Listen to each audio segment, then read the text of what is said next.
नमस्कार दोस्तों।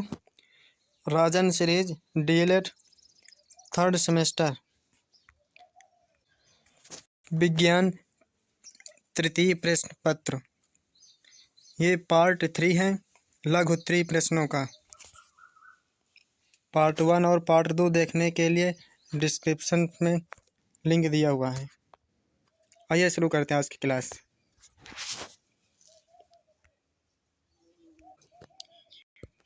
प्रश्न है, वायु प्रदूषण पर संक्षिप्त में टिप्पणी लिखिए। या फिर वातावरणीय प्रदूषण क्या है, प्रकार बताइए। इसका उत्तर है वातावरणीय प्रदूषण। सरल शब्दों में यह कहा जा सकता है कि वातावरण का प्रदूषित गंदा होना ही प्रदूषण है। वातावरण के सभी घटक संतुलित मात्रा में पाए जाते हैं। यदि इन घटकों की मात्रा या तो आवश्यकता से अधिक बढ़ जाती है या कुछ हानिकारक घटक प्रवेश कर जाते हैं तो वातावरण प्रदूषित हो जाता है और इसका वातावरण के जीवों पर प्रतिकूल प्रभाव पड़ता है। यही वातावरणीय प्रदूषण है। आगे देखते हैं प्रदूषक को। वे पदार्थ जो प्रदूषण उत्पन्न करते हैं उन्हें प्रदूषक कहते हैं, जैसे घरेलू कचरे, गंदा जल, मलमूत्र आदि। आगे देखते हैं प्रदूषण के प्रकार। ओडम नामक वैज्ञानिक ने प्रदूषकों को प्राकृतिक विघटन के आधार पर 2 भागों में विभाजित किया है। पहला है जीवधारियों द्वारा अक्षयकारी प्रदूषक, दूसरा है जीवधारियों द्वारा क्षयकारी प्रदूषक। पहला देखते हैं जीवधारियों द्वारा अक्षयकारी प्रदूषक। ये वे प्रदूषक हैं जिनका सूक्ष्म जीवों द्वारा विघटन नहीं होता है अथवा अल्प होता है, अक्षयकारी प्रदूषक कहलाते हैं, जैसे एल्युमिनियम, आर्सेनिक, लौह, प्लास्टिक, डीडीटी आदि।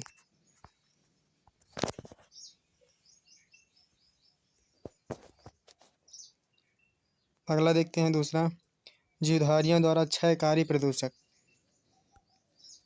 ये वे प्रदूषक हैं जिनका पूर्ण विघटन सूक्ष्म जीवों द्वारा हो जाता है, क्षयकारी प्रदूषक कहलाते हैं, जैसे कागज, कूड़ा करकट, कपड़ा, लकड़ी आदि। आगे देखते हैं जैव प्रदूषक या बायो पॉल्यूटेंट।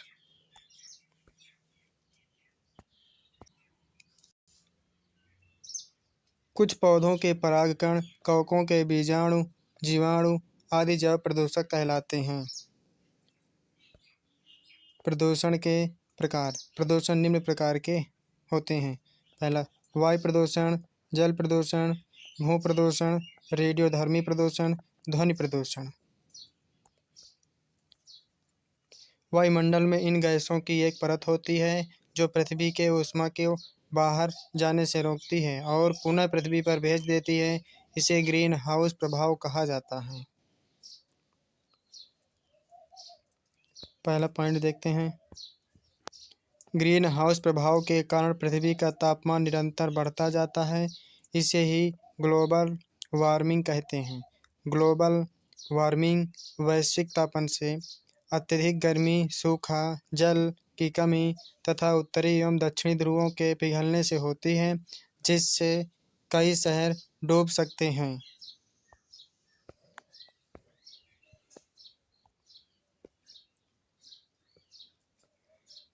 अगला देखते हैं वायुमंडलीय प्रदूषण का विशेषकर धूल कणों के कारण स्वास्थ्य पर, विशेषकर फेफड़ों पर दुष्प्रभाव पड़ता है। अगला है स्वचालित वाहनों के प्रयोग से निकलने वाला शीशा यानी लेड तंत्रिका तंत्र के कई रोग उत्पन्न करते हैं। अगला देखते हैं वायु प्रदूषण के मनुष्य के फेफड़ों में सूजन उत्पन्न हो जाती है। जब फेफड़ों को उत्तेजित करने वाला पदार्थ प्रदूषक के रूप में फेफड़ों तक पहुंच जाता है, वहां श्लेष्म का श्रवण अधिक होने लगता है, जिसके कारण श्वास नलियां बंद हो जाती हैं और मनुष्य निरंतर खांसता रहता है। अगला पॉइंट देखते हैं औद्योगिक संस्थानों की चिमनियों से निष्कासित सल्फर डाइऑक्साइड गैस का प्रदूषकों में प्रमुख स्थान है। सल्फर डाइऑक्साइड रंध्रों के द्वारा पौधों की पत्तियों में प्रवेश कर तुरंत जल में घुलकर मुख्यतः सल्फाइड और बाइसल्फाइड आयनों में बदल जाते हैं। सल्फाइड तथा बाइसल्फाइड आयन पत्ती की कोशिकाओं हेतु विष का कार्य करते हैं। अगला पॉइंट देखते हैं। ओजोन तथा पैन PAN पराक्सी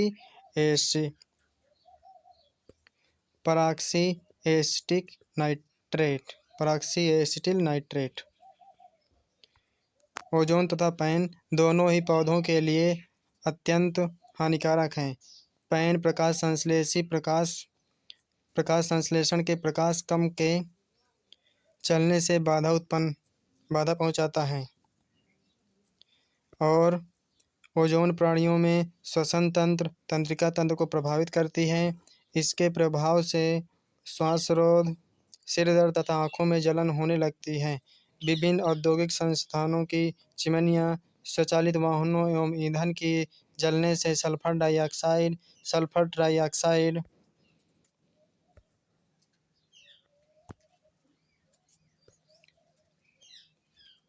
नाइट्रोजन ऑक्साइड आदि गैस निकलती हैं।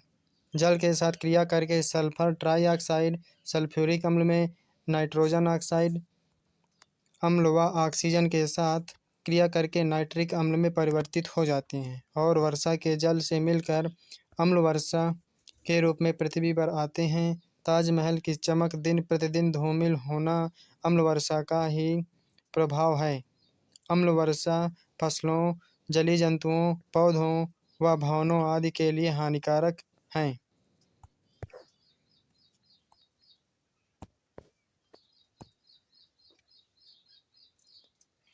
आगे देखते हैं वायु प्रदूषण का नियंत्रण।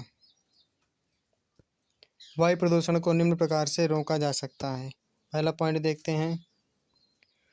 वृक्षारोपण के द्वारा वृक्ष लगाकर वायु प्रदूषण को रोका जा सकता है, क्योंकि वृक्ष प्रकाश संश्लेषण की क्रिया द्वारा वातावरण में ऑक्सीजन गैस छोड़ते हैं जो वायु को शुद्ध करता है।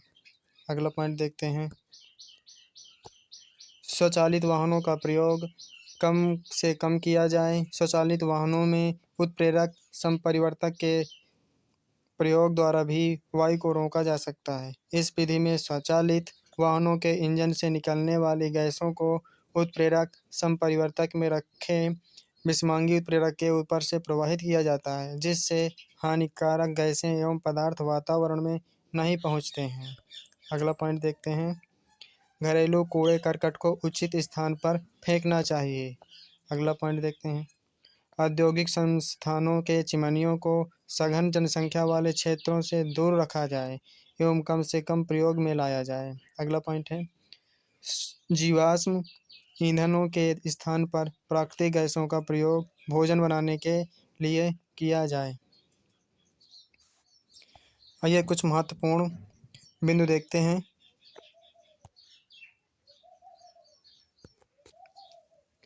अम्ल वर्षा में सल्फ्यूरिक अम्ल H2SO4 तथा नाइट्रिक अम्ल HNO3 होते हैं।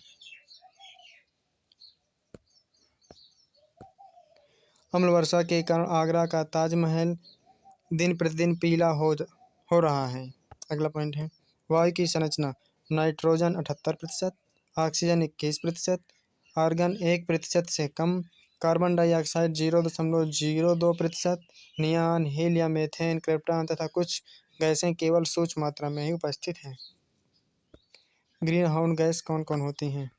Green house gas carbon dioxide होती है, नाइट्रस ऑक्साइड, मीथेन, क्लोरोफ्लोरोकार्बन और हैलोकार्बन्स। अगला पॉइंट है।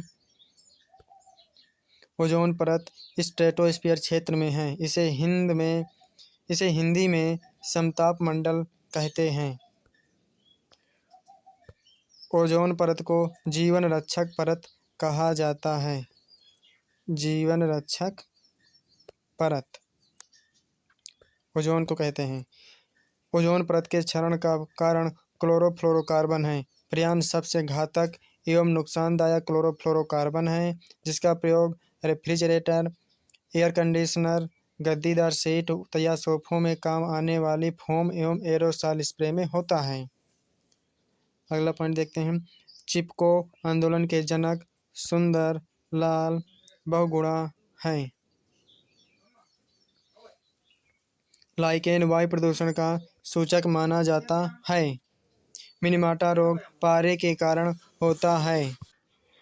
भोपाल गैस त्रासदी 3 दिसंबर 1984 की मध्यरात्रि में भोपाल स्थित यूनियन कार्बाइड इंडिया लिमिटेड कारखाने के एक संयंत्र के से रिसाव के कारण विषैली गैस मिथाइल आइसोसाइनेट के कारण हुआ था।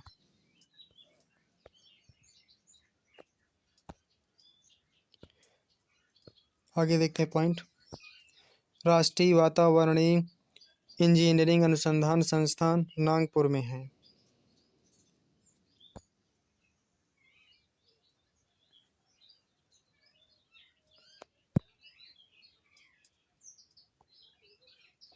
अगला पॉइंट है।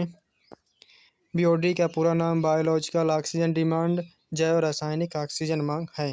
बीओडी जल प्रदूषण का मापन करता है। अगला पॉइंट है। खरपतवारनाशी 2,4-D एवं 2,4,5-T है। अगला पॉइंट है। पराक्सी मूलक H2O, O2, O, OH आदि हैं। पराक्सी मूलक प्लस ऑक्सीजन बराबर ओजोन बनती हैं। पराक्सी मूलक प्लस नाइट्रोजन पर ऑक्साइड बराबर पैन यानी पराक्सी एसिटल नाइट्रेट।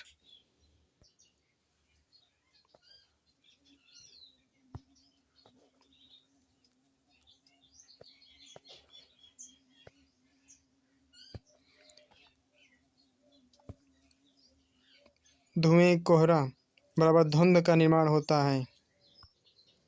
धुआं और कोहरा मिलकर धुंध का निर्माण करते हैं। प्राथमिक प्रदूषण है सल्फर डाइऑक्साइड, कार्बन मोनोऑक्साइड तथा नाइट्रोजन ऑक्साइड।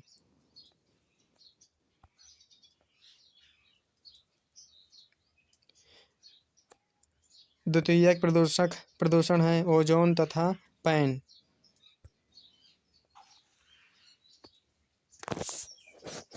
आइए आगे देखते हैं।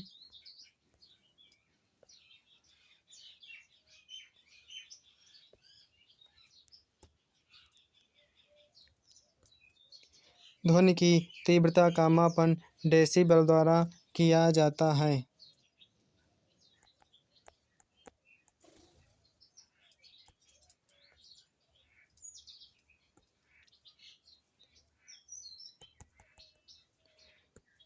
सामान्य श्रवण शक्ति वालों को 25 से 30 डेसिबल ध्वनि पर्याप्त होती है।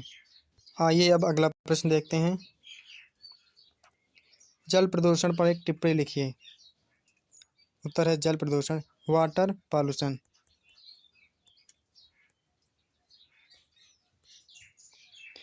जल समस्त जीवों के लिए अत्यंत महत्वपूर्ण है।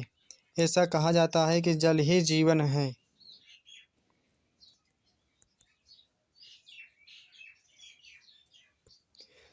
जो जल पीने योग्य नहीं है वह प्रदूषित जल कहलाता है।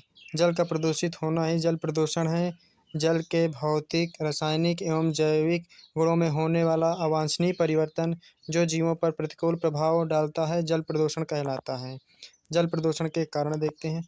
जल प्रदूषण के निम्न कारण हैं। पहला पॉइंट,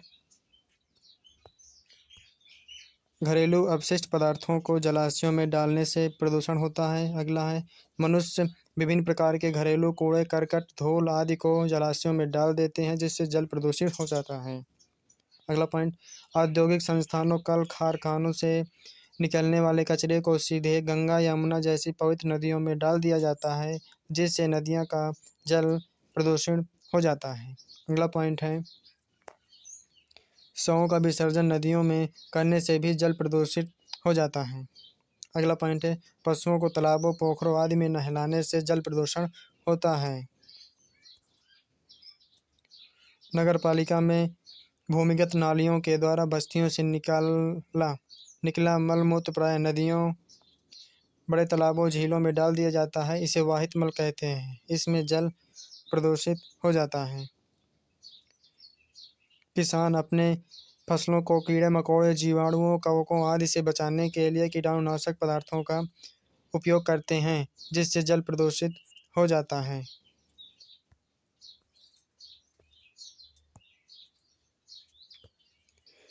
साथ ही खरपतवार को नष्ट करने हेतु खरपतवारनाशी जैसे 2,4-D आदि का प्रयोग करते हैं। इससे भी जल प्रदूषित हो जाता है।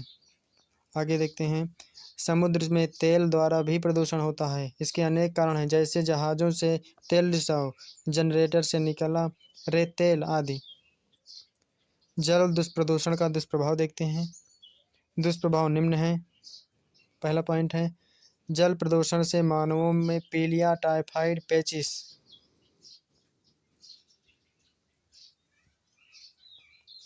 आदि खतरनाक बीमारियां होती हैं। दूसरा है, जापान में मिनीमाटा की खाड़ी के निकट रहने वाले मछुआरे पारे की अधिकता वाले जल में रहने वाली मछलियों को खाने से मर गए। अगला पॉइंट है, पानी में नाइट्रेट की अधिकता होने पर ब्लू बेबी सिंड्रोम रोग हो जाता है। आइए आगे देखते हैं।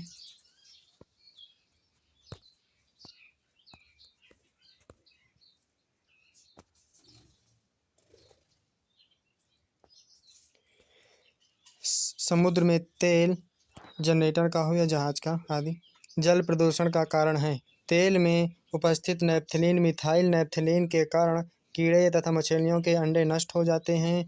तेल के प्लवकों व जलीय पौधों की अधिकता से प्रकाश संश्लेषण की क्रिया मंद हो जाती है।